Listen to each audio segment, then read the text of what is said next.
हमारे आज के स्रोतों में एक बहुत ही कमाल की बात छिपी हुई है।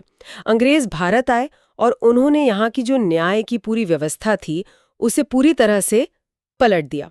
लेकिन सवाल ये है कि क्या उन्होंने इसे बेहतर बनाया या बस अपने मतलब का बनाया?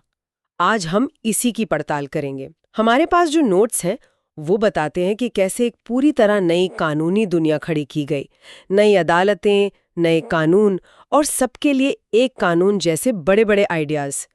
पर क्या ये सब सच में सबके लिए था? चलिए इसी में थोड़ा गहरा उतरते हैं। बिल्कुल। और देखिए, शुरुआत करने के लिए ये समझना बहुत जरूरी है कि अंग्रेजों के आने से पहले भारत में कोई एक सिस्टम नहीं था। न्याय का आधार थे पुराने रीति रिवाज, धर्म ग्रंथ और राजा का फरमान। मतलब एक गांव में जो सही था, हो सकता है दूसरे में वो गलत माना जाता हो। अंग्रेजों को ये सब बहुत उलझा हुआ लगा, बेतरतीब। उन्हें चाहिए थी एक साफ सुथरी, एक प्रिडिक्टेबल मशीन जो पूरे देश में एक ही तरीके से चले।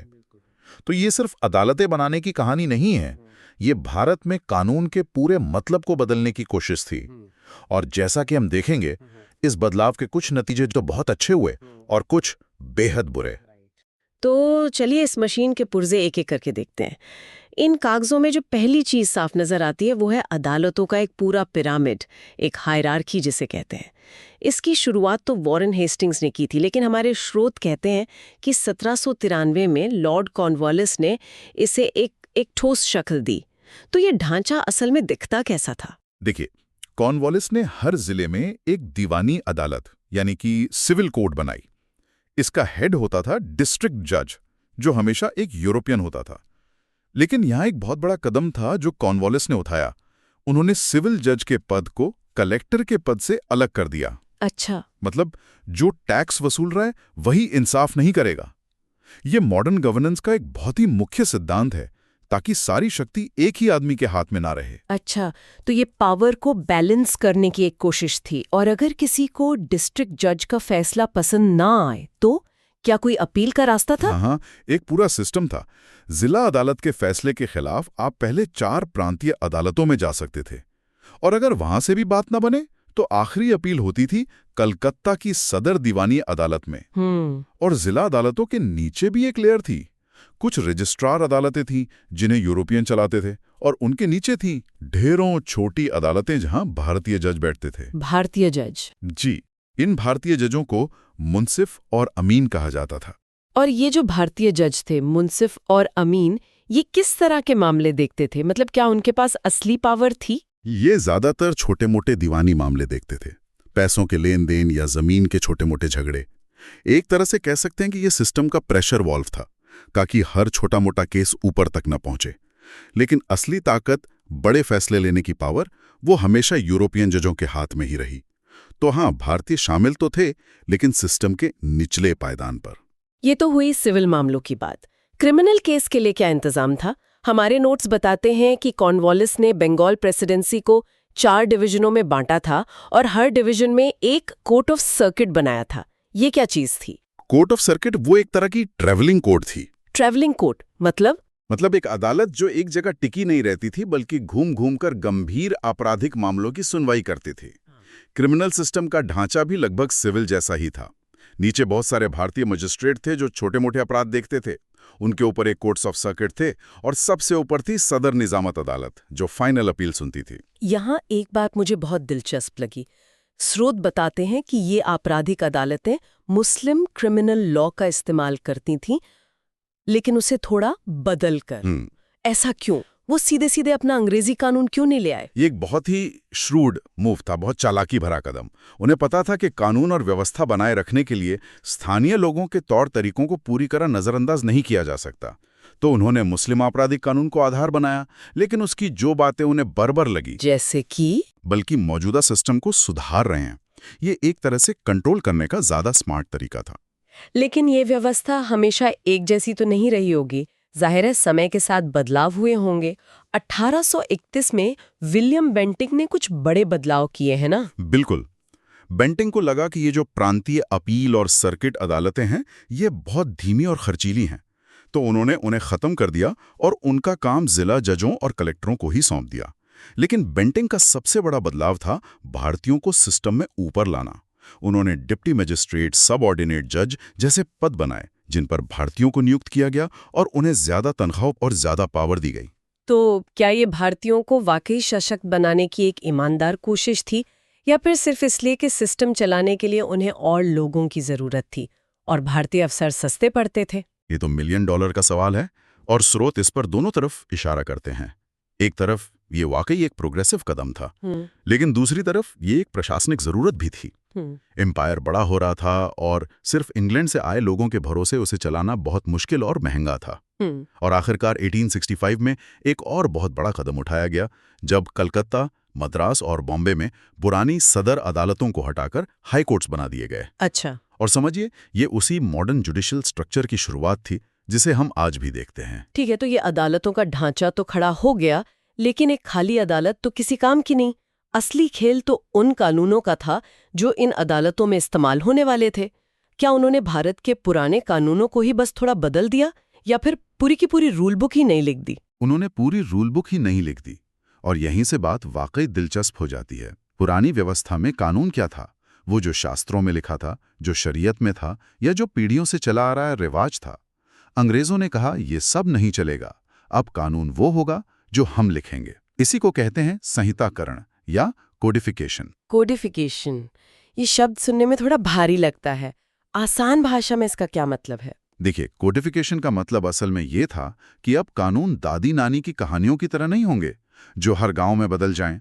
अब एक ऑफिशियल रूल बुक होगी जो पूरे देश के लिए एक ही होगी। इससे कोई फर्क नहीं पड़ता कि आप कौन हैं या कहाँ रहते हैं, नियम सबके लिए एक ही हैं। कम से कम कागज पर तो यही कहा गया। ये एक बहुत बड़ा बदलाव था। 1833 के चार्टर एक्ट ने कानून बनाने की सारी शक्ति गवर्नर जनरल और उसकी काउंसिल को दे दी। मतलब साफ था, कानून अब भगवान या धर्म से नहीं बल्कि इंसानों द्वारा यानी अंग्रेजों द्वारा बनाए जाएंगे और उनका पालन करना सबके लिए जरूरी होगा। तो मतलब पूरे देश के कानूनों को एक साथ लिखना, ये तो बहुत ही बड़ा काम रहा होगा। इस जिम्मेदारी को उठाने के लिए उन्होंने किसे चुना? क्या कोई ऐसा था जो भारतीय और ब्रिटिश दोनों सिस्टम को समझता हो? उन्होंने चुना लॉर्ड मैकॉले को। 1833 में सरकार ने मैकॉले की अध्यक्षता में एक लॉ कमीशन बनाया। सच कहूं तो मैकॉले को भारतीय सिस्टम की कोई खास समझ नहीं थी, लेकिन वो ब्रिटिश कानून के एक्सपर्ट थे और उन्हें पूरा यकीन था कि उनका सिस्टम दुनिया में सबसे बेहतर है। और इस कमीशन का नतीजा क्या निकला? नतीजा जबरदस्त था। इसी कमीशन की मेहनत से इंडियन पीनल कोड यानी IPC, code of civil procedure, code of criminal procedure जैसे कानून बने। अरे वाह, ये तो आज भी इस्तेमाल होते हैं। बिल्कुल, ये इतने मजबूत और कॉम्प्रिहेंसिव थे कि उनमें से कई आज भी थोड़ी बहुत तब्दीलियों के साथ भारत की कानूनी व्यवस्था की रीढ़ हैं। इसका असर ये हुआ कि पहली बार पूरे भारत में कश्मीर से कन्याकुमारी तक एक ही तरह का क्रिमिनल और सिविल कानून लागू हो गया, और उन्हें लागू करने के लिए एक ही तरह की अदालतें थीं। संक्षिप्त में कहें तो भारत को न्यायिक रूप से एक कर दिया गया था। और अगर हम बड़ी तस्वीर देखें तो ये एकीकरण ब्रिटिश कंट्रोल को मजबूत करने का एक बहुत शक्तिशाली हथियार था। तो इस सब का मतलब क्या निकलता है? एक तरफ नया ढांचा, दूसरी तरफ नई रूल बुक। हमारे स्रोत दो बड़े आइडियाज की बात करते हैं जो अंग्रेज अपने साथ लाए: कानून का शासन यानी द रूल ऑफ लॉ, और कानून के समक्ष समानता यानी इक्वालिटी बिफोर लॉ। पहले कानून का शासन की बात करते हैं। ये आइडिया कि देश राजा या नवाब की मर्जी से नहीं बल्कि लिखे हुए कानूनों के हिसाब से चलेगा। सुनने में तो ये बहुत ही शानदार लगता है। सिद्धांत में ये शानदार था, इसमें कोई शक नहीं। इसका मतलब था कि कोई भी, यहाँ तक कि सरकार का कोई अधिकारी भी मनमानी नहीं कर सकता। उसे भी कानून के दायरे में रहना होगा। पुराने भारतीय शासक तो कानून से ऊपर थे, वो जो चाहें कर सकते थे, लेकिन ब्रिटिश अधिकारियों को कम से कम सिद्धांत में कानून से बंधा होना था। लेकिन यहाँ एक लेकिन जरूर होगा। बिल्कुल। स्रोत तुरंत इसके दोगलेपन को भी सामने रखते हैं। असलियत में पुलिस और प्रशासन के पास जबरदस्त ताकत थी और वो अक्सर मनमानी करते थे। और सबसे बड़ी बात, ये कानून बनाए किसने थे?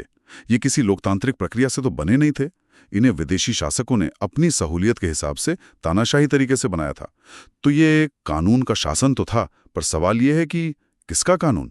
शासन तो उन्हीं के बनाए कानूनों का था जो उन्हीं के हितों की रक्षा करते थे। स्रोत कहते हैं कि इसका मतलब था कि कानून की नज़र में सब बराबर है, चाहे कोई ब्राह्मण हो या दलित, हिंदू हो या मुसलमान, अमीर हो या गरीब।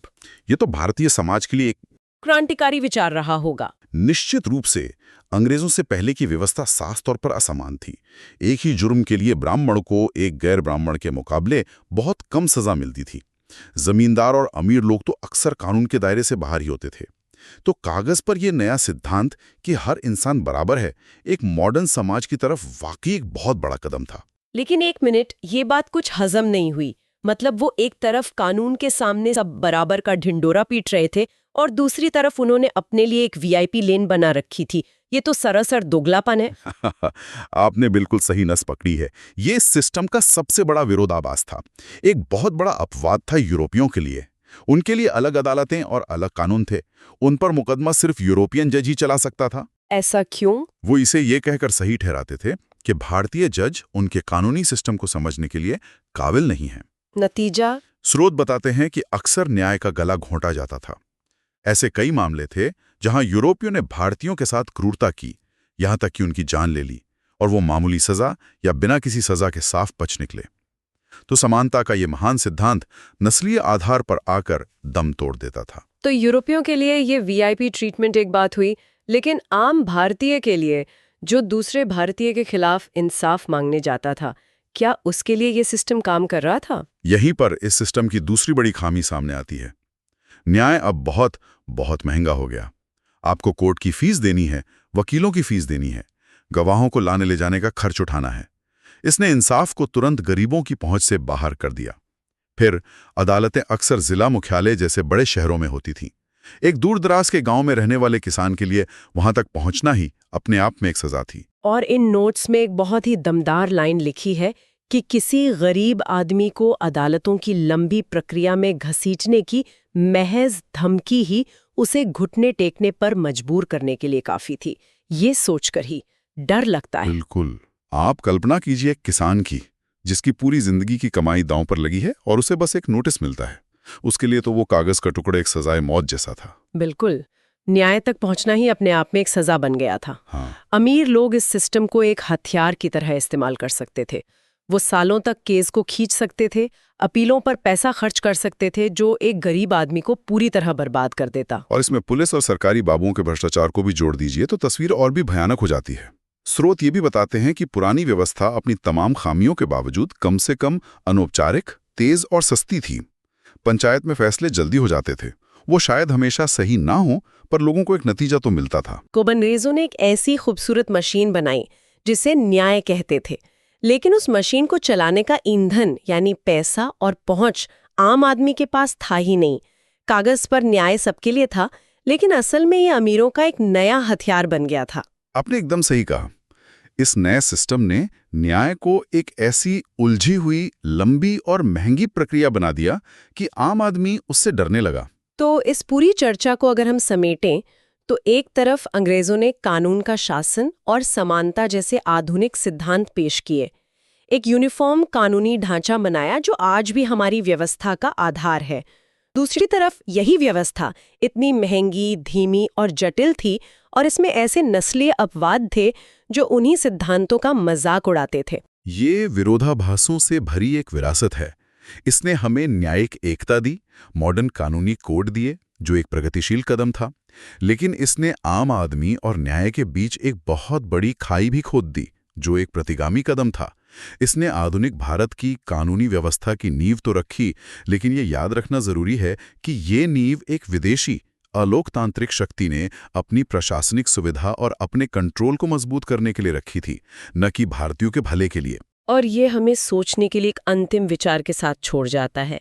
ये स्रोत हमें दिखाते हैं कि कैसे कानून जो कागज पर समान दिखते हैं, वे असलियत में गहरी असमानता पैदा कर सकते हैं। ये हमें आज सोचने पर मजबूर करता है, हम ये कैसे सुनिश्चित करें कि हमारी अपनी कानूनी व्यवस्था सच में सभी के लिए सुलभ और न्यायपूर्ण हो, न कि सिर्फ उनके लिए जिनके पास पैसा, ताकत और समय है।